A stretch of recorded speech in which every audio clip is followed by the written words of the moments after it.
गुढीपाडव्याचं औचित्य साधून उपवनच्या किनाऱ्यावर महाआरती करण्यात आली।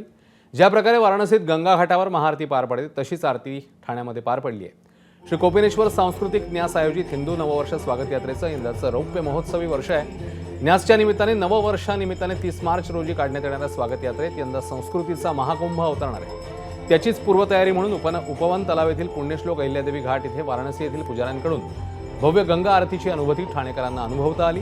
या गंगा आरतीचा अनुभव घेण्यासाठी उपवन तलावाकाठी मोठ्या संख्येने ठाणेकर उपस्थित होते।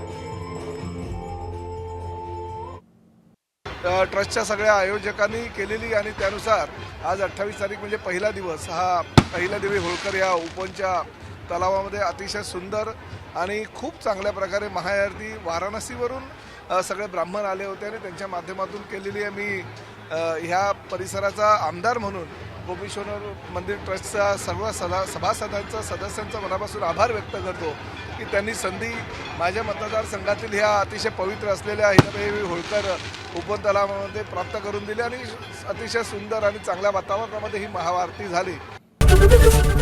एबीपी माझा, उघडा डोळे बघा नीट।